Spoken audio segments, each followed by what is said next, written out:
Hello and welcome to Exploring Global Problems, a podcast where we talk to academics from Swansea University whose groundbreaking research is tackling global challenges, from health innovation to sustainable futures and the environment, from digital technologies to clean energy. My name is Sam Blaxland, and today I'm joined by Ian Walker, Professor of Environmental Psychology at Swansea. Ian's research explores traffic, transport and our behaviour. He has a particular interest in unconscious and low awareness causes of everyday behaviour, and is also a world record holder in ultra-distance cycling. Ian, welcome to Exploring Global Problems. Thanks for having me. Lots to talk about here, particularly the cycling, which I'm very interested in. But before we start, can you just give us an overview of your research and, some of your key findings? Yeah, so I started out over 20 years ago doing work on cycling safety. And that's led to a bit of a progression across other areas. So the cycling safety is essentially about intergroup interactions, stereotypes, that kind of thing. It was very hard to get people to fund that work. Nobody's very interested in paying for research in that area. And so I found myself moving into the more general question of why people do or do not use more sustainable travel modes, because there was a bit more interest in that sort of research.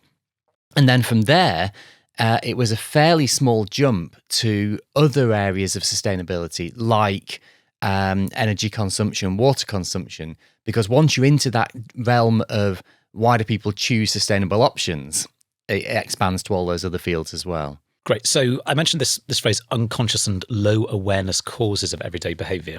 What does that mean? It's a couple of things in particular. So on the one hand, we've done a fair bit of work on habits.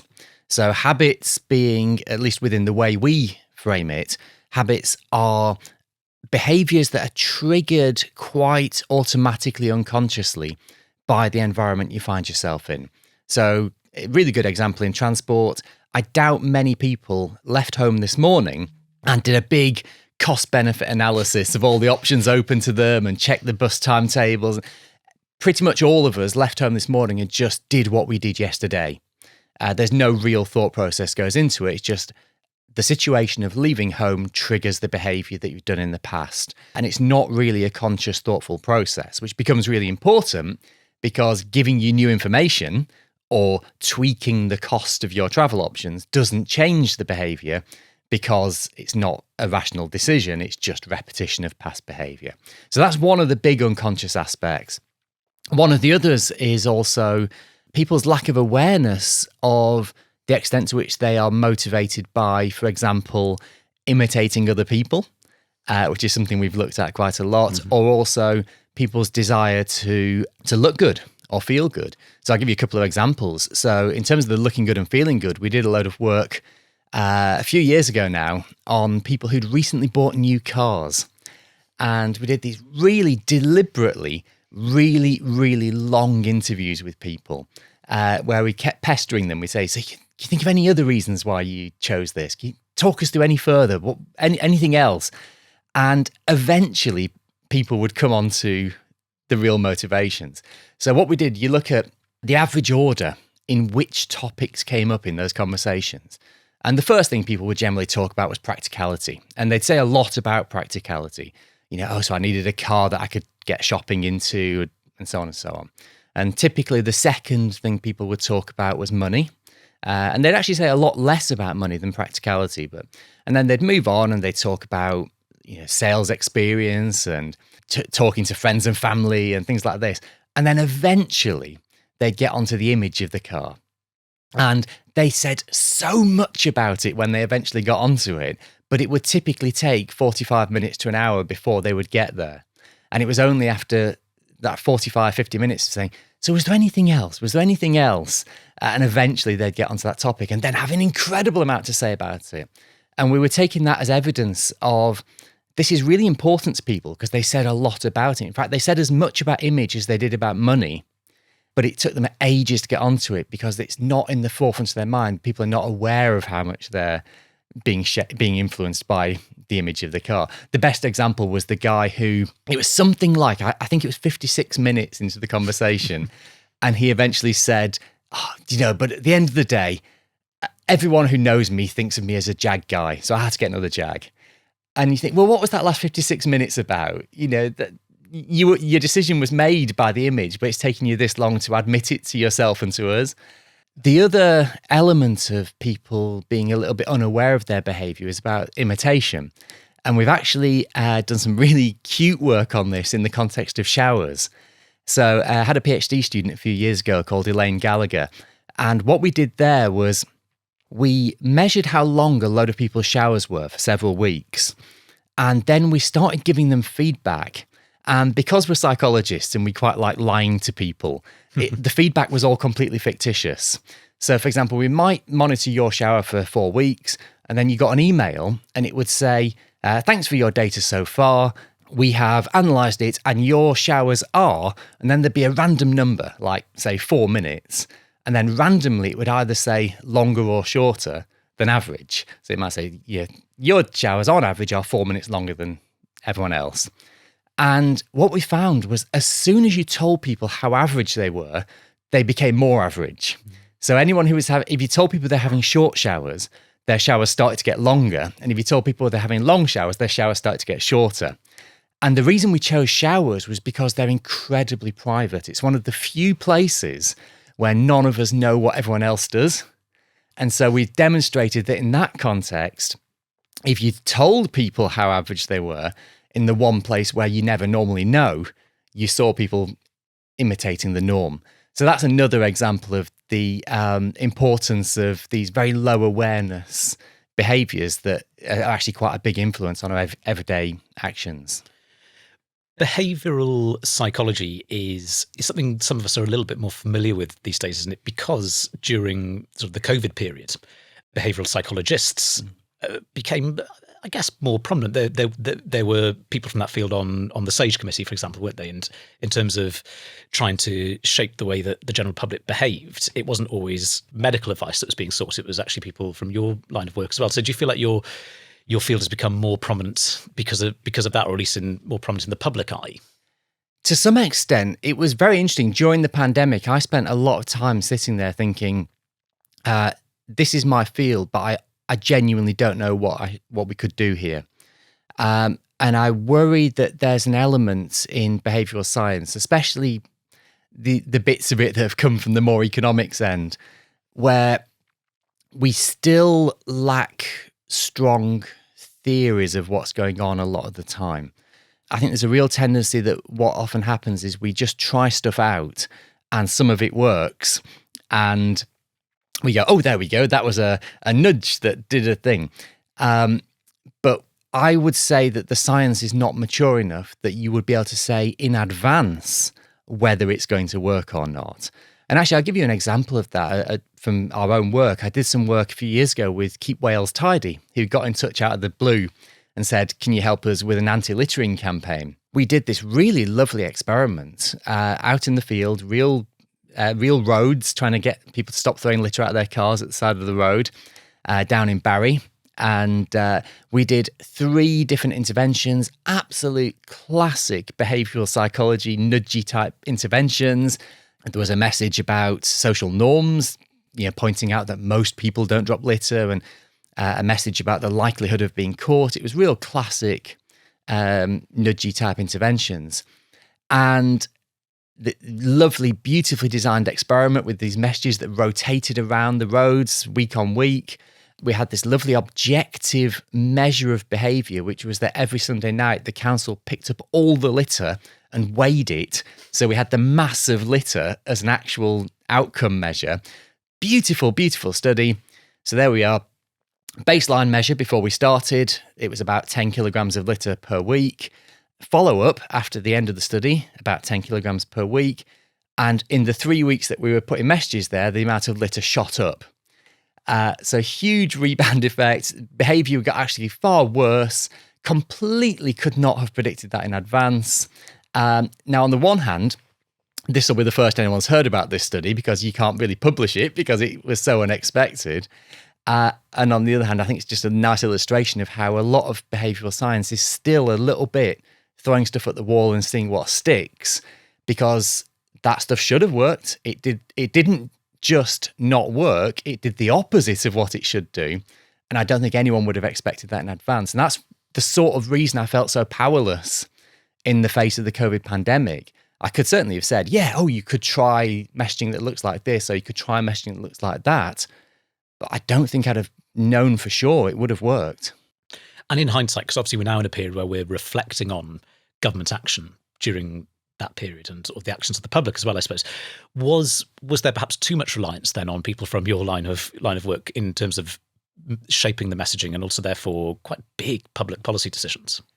It's really hard to say because on the one hand, this is the classic justifying the counterfactual. Would doing a different thing have been better? Who can possibly say? But then on the other hand, I don't know how much of what happened, and I genuinely don't know how much of what happened was directly what behavioural scientists were suggesting, how much of it was just communications people coming up with it, how much of it was suggestions filtered through communications people into slogans.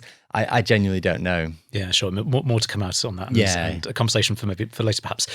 When it comes to drivers and motorists, they are a particularly interesting case study, aren't they, in terms of their behaviour? Because a perfectly meek, mild, ordinary person can get behind the wheel of a car and do things that most ordinary people wouldn't. I mean, I've done social media training where a driver has been likened to someone sort of on Twitter being much more aggressive than they normally would be in person. So why is that? Why are motorists and drivers such an interesting case study in that regard? Well, I think there's a lot of different elements there, and people in the past have suggested there's things like anonymity and lack of consequences to your behaviour and so on. Yeah.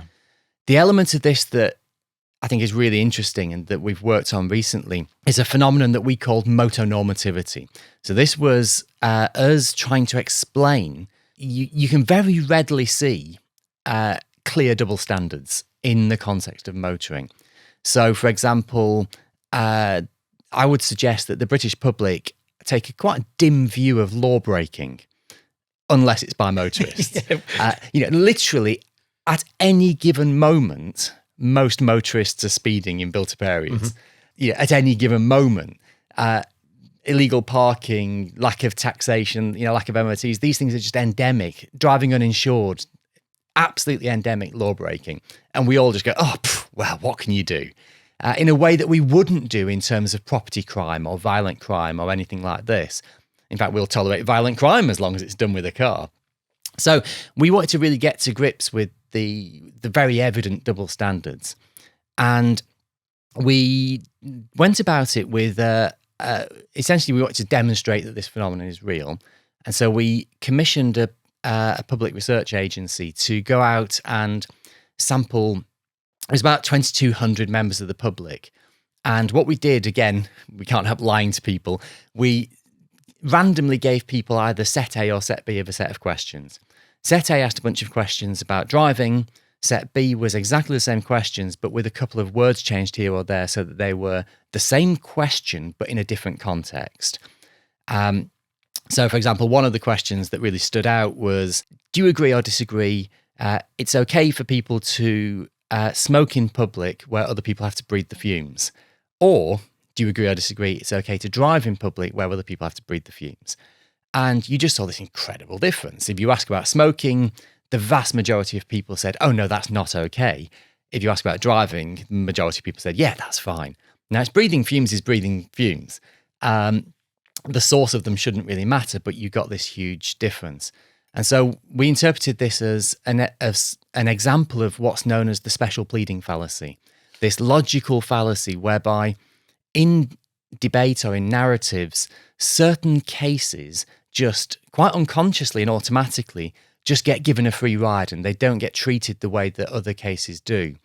So we argued that this special pleading, this idea that motoring gets treated in a way that other topics don't get treated, feeds this phenomenon of motonormativity, which is not only that driving is normal and something that people do, and not only that law breaking or antisocial behaviour is something that people do in cars, but critically, and this is in some ways the big logical leap of what we argued, is that it's something that people should do. And you can actually tie this all the way back, if you really want to be pretentious about it, you can go all the way back to David Hume in the 18th century, where he talks about something called the is-ought fallacy. He said people have this tendency to look at the world and say, well, the world is like this, therefore it ought to be like this. And we argued that there's something quite similar to this going on in the traffic context. You know, you go out in the street, you see people parking antisocially. I literally just had to walk around some antisocially illegally parked vehicles to get here just now. You see the speeding, you see the bullying and things like this. We argue that people grow up in that world. Everyone alive today has only ever known a world where that behaviour is normalised. They see it everywhere. And not only do they say, well, that's how the world is, they infer to themselves, I guess that's how the world should be.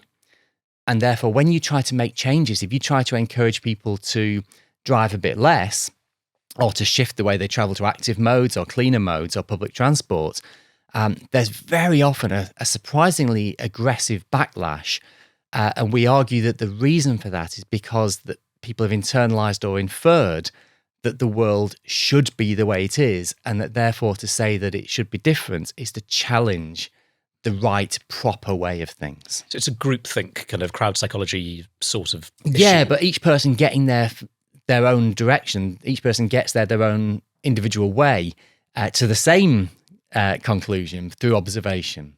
I think a lot of academically minded people might listen and think we've all been in that situation where we've tried to convey a point that is unconventional or perhaps not ordinary, and the sort of resistance you meet when it's just not what people see or think of as just the norm. Yeah, so it's very, very, very interesting. You've also done work on sticking with drivers on the overtaking of cyclists, haven't you? Do you want to tell us about that? So this was some of the first work I did, actually. This was way back in the early 2000s, and there'd been some real debate, online debates taken too seriously by academics, of what influenced the amount of space left by passing motorists. And I just saw that people were making very contradictory claims. Some people were saying, oh, I think if you ride further out into the road, drivers leave more space and you're safer. And other people saying the opposite. And so I thought, well, look, we're not going to settle this unless I just go out and collect some data. So I found a very useful, very clever engineer who was able to create a bicycle with distance sensors on it, so I could ride around and gather data from all the vehicles that passed, and did a bunch of experimental manipulation. So I tried riding in different parts of the road, tried different outfits, wearing a helmet, not wearing a helmet, things like this, and looked at whether there was any differences in drivers' passing behaviour as a result. And sure enough, there were several differences. Riding further out into the road meant that drivers got closer because basically they don't change their path. And so if you ride further out, you're closer to them. I found that disguising myself as a woman meant I got more space from passing drivers. Disguise yourself as a woman? Yeah. How did you do that? It was basically a long wig. And so I'd ride up and down a road and put the wig on, and then ride up and down and take it off. And I just kept doing that for days. And this is proper research. Yeah, proper stuff. And it made quite a substantial difference. With the wig on, I got quite a bit more space. Now, interestingly, that's been replicated several times. So there were some people who did it in Taiwan and in Florida using real women, which was a big step up from what I was doing. And they found the same effect. They found that women were treated better. There was then a study in Australia a couple of years ago who found no difference. So Australians hate all cyclists regardless of gender. Helmets made a difference. This has been the controversial one. I've basically spent the last 15 years talking about this. Putting the helmet on led to drivers getting a bit closer, which has been a bit controversial because a lot of people don't like to hear that because it violates common sense. Surely wearing a helmet is a unequivocally good safety intervention. But it did lead to drivers getting a bit closer. But a driver might see someone without a helmet and think they're more vulnerable, must give them a wider berth. Is that? Well, interestingly, we did a follow-up study to try and get at that. So at the end of that first study, there were two possible explanations. One is exactly what you've just said.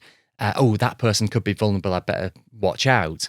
The flip side of which being that person's got a helmet on, it's okay if I get close to them. That's the corollary of what you just said. Yeah, sure. The other... And there was good grounds for saying this, that this was rooted in previous research. The other explanation was that maybe the helmet and, basically wearing the gear was a marker of skill and experience. And so we decided to test it. So this was with a colleague from Brunel called Ian Garrard. And he said, look, I'm cycling to work every day anyway. Why don't we test this? Why don't we get some data? And I remember we sat around Ian's kitchen table one night trying to work out, how do you look inexperienced? And we just brainstormed for ages. How do you look inexperienced on a bike? And in the end, we got this tabard printed with "novice cyclist" written on the back. We thought, oh God, it's about the only option we can think of. So he rode around. So basically, every morning he'd shuffle some cards and pick a card at random and wear the outfit that the card suggested. And some of those looked very experienced, like it's all the lycra gear and the helmet and everything. Some of them were just regular clothes. There was the novice cyclist and things like this. And he tested all these different outfits. And what we found there was that the outfits that looked very experienced, all the lycra and everything, and the novice cyclist outfit were treated exactly the same by passing drivers. That suggests that the effect we saw in the original study of drivers getting closer with the helmet wasn't because the helmet made you look experienced. It probably was what you said. Oh, he's got a helmet on, I can get a bit closer.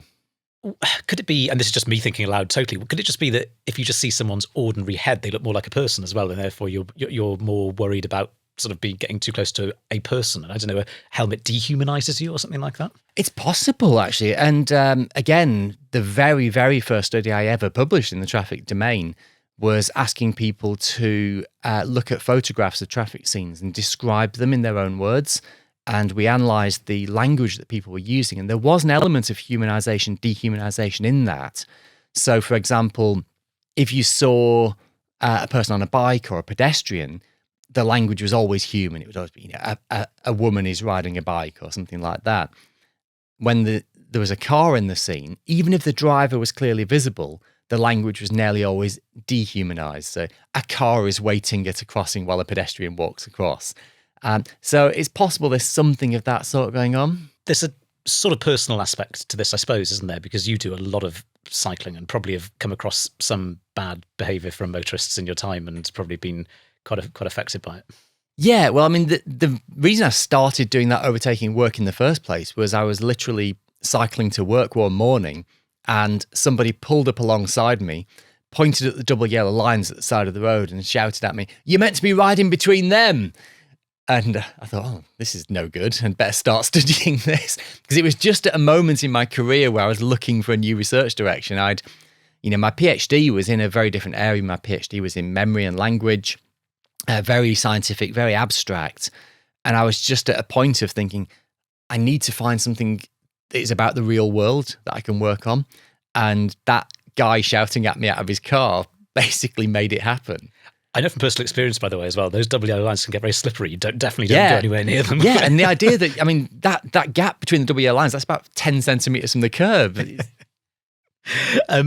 It's not just cycling to work, though, is it, in terms of personal experience? You do a bit more than that in terms of getting on the bike.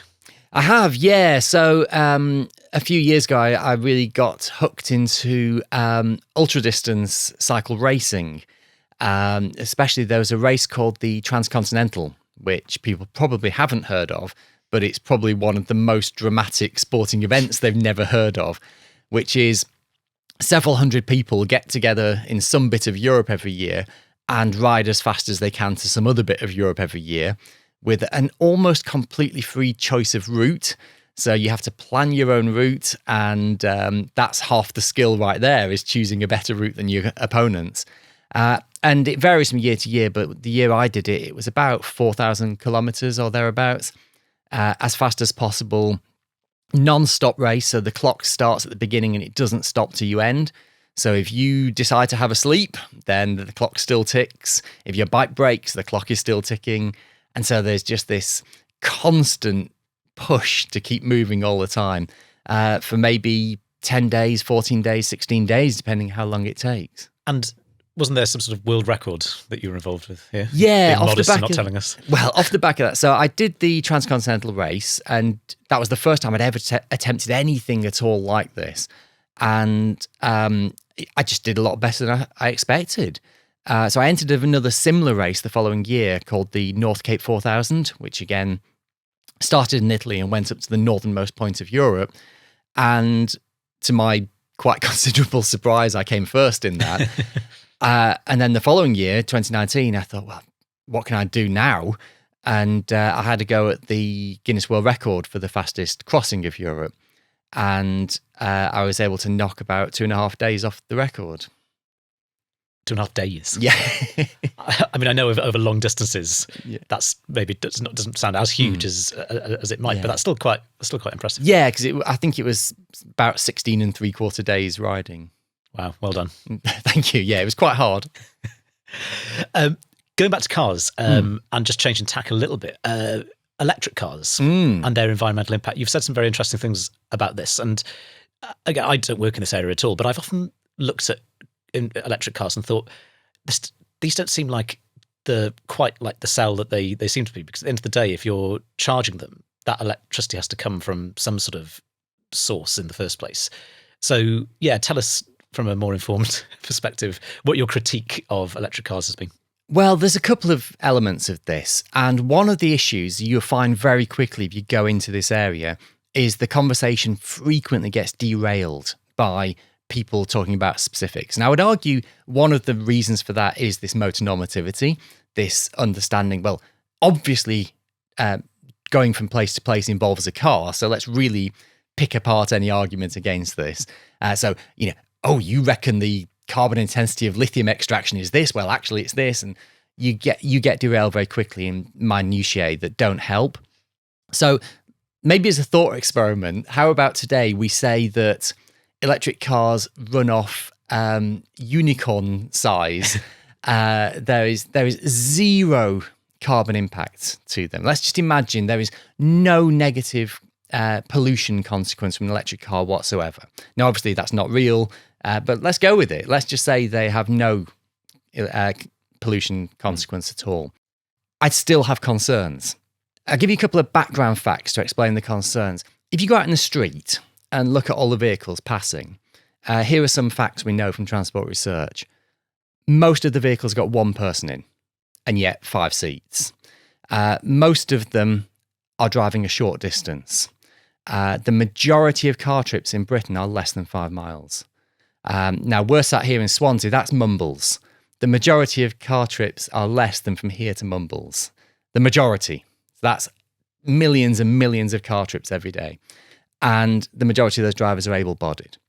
Now, when you put those things together, most car trips could, in theory, not happen. And that matters because a person making a car trip, a person who becomes dependent or overuses the car, is putting themselves in harm because they are turning down opportunities for really important daily exercise, in terms of public health, combating obesity, things like this. Every day, incidental physical activity is one of the best things we can do for keeping people fit and healthy and living longer and having healthy, long lives.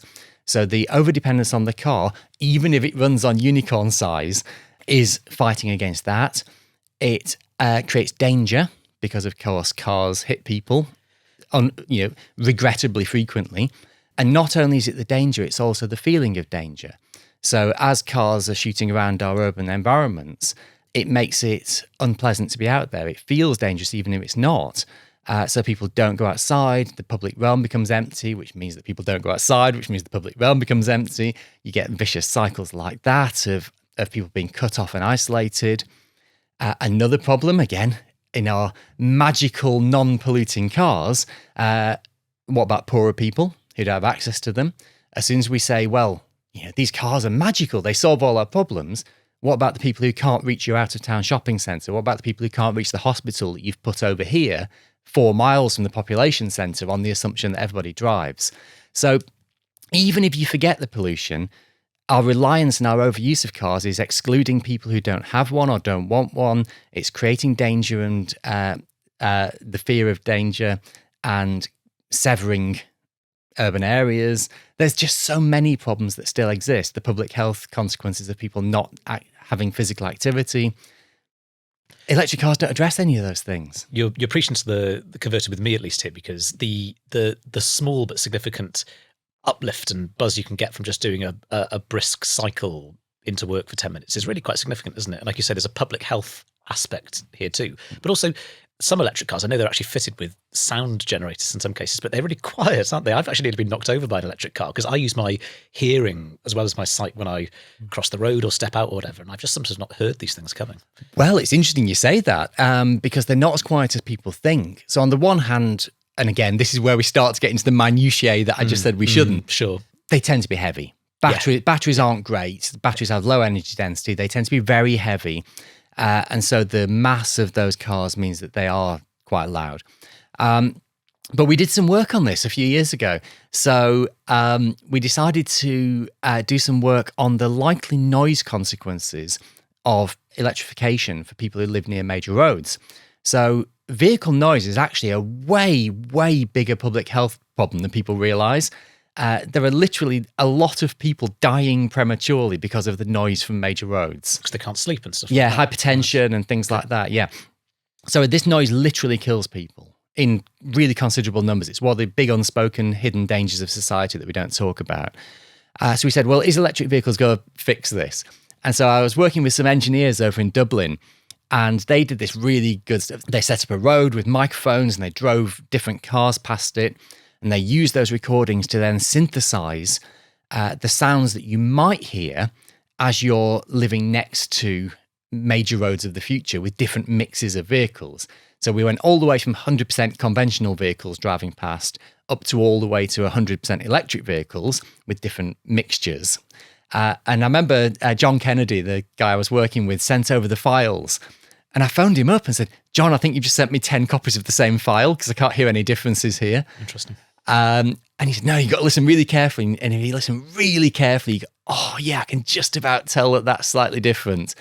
And we tested people. We gave people tests and we asked them questions like, we got them to listen to all these different recordings and ask questions like, how pleasant or unpleasant is this? How clean or non-clean?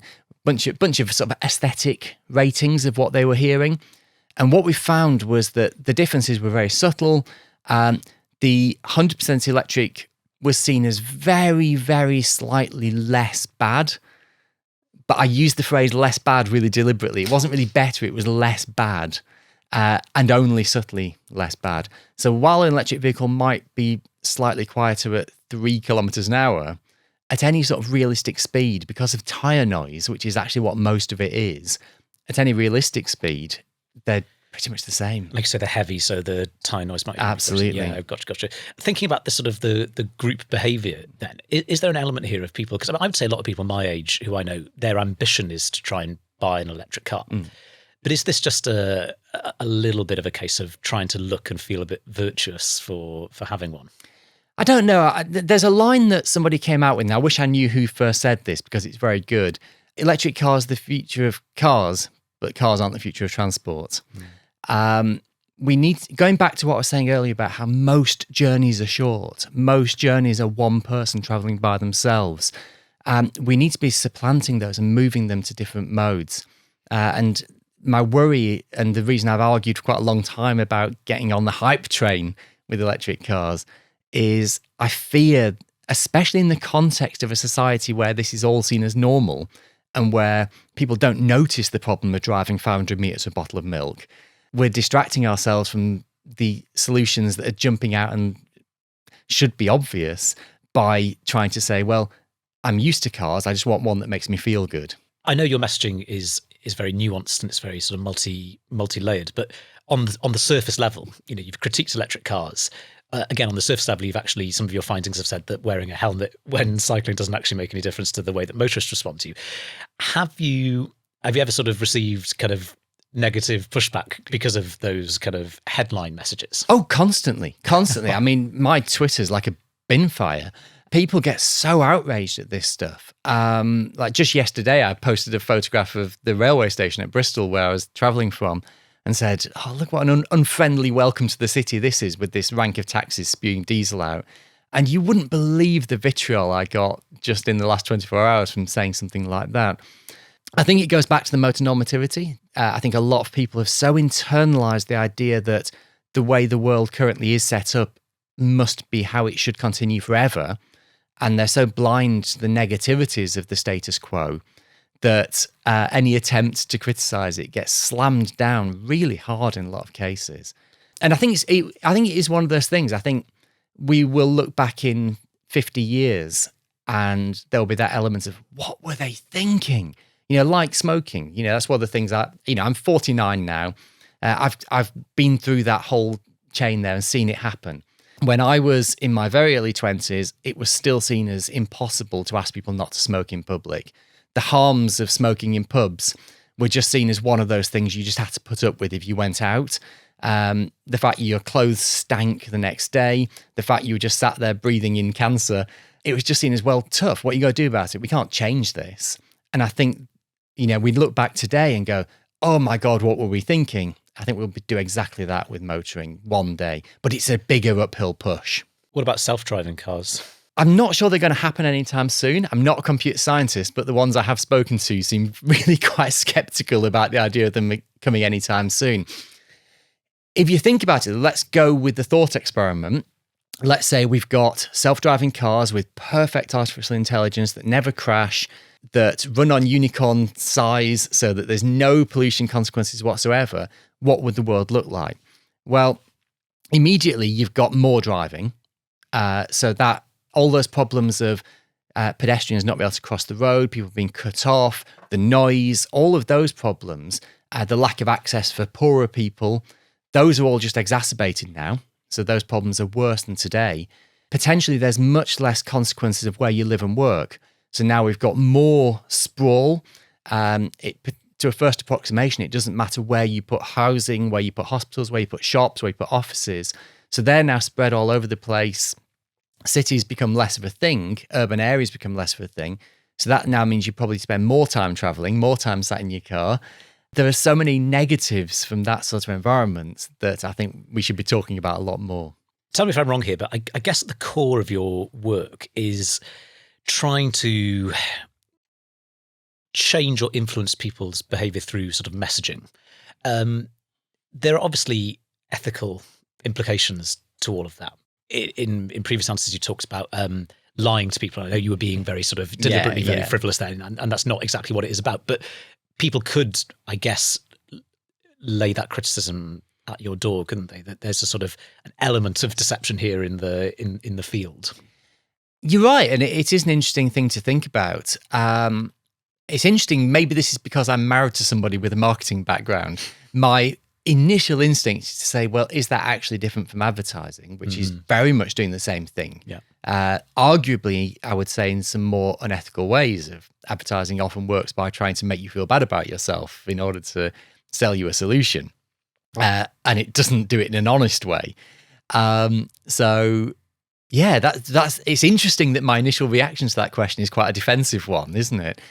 I think one of the reasons I don't feel there's an ethical conflict in what I do is that very often where I end up with the sorts of work I'm looking at is not trying to influence behaviour through subtle nudges and means like that, partly because they don't work, as we've talked about with the littering work, but because I don't think it's appropriate. I think pretty much everything I've ever done where I've reached a conclusion about, well, this is what we should do, it's always been about explicit messaging or explicit action.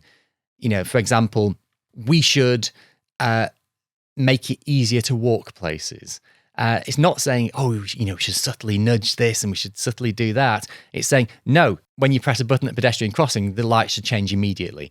They're more the sort of things I say, and they're very explicit and not about trying to influence behaviour without people noticing. It's about taking firm, concrete action to change behaviour for the better and probably telling people you're doing it.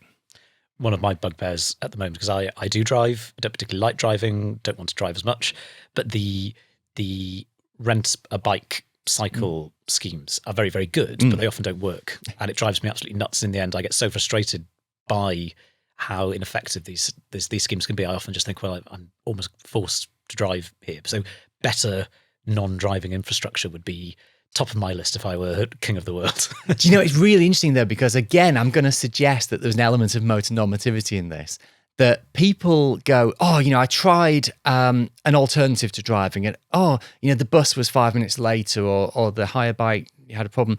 And yeah, it's true. Those are genuine problems and we need to address them. But look at all the genuine problems with driving a car that people are completely blind to. How many hours of your life and how much money did you have to hand over for lessons to learn to drive? No one goes, £500 of lessons and week after week after week of my time. Who wants to do that? They just accept that as completely normal. Whereas if you said, it's 10 minutes to learn how to use a hire bike, people go, oh no, who's got time for that?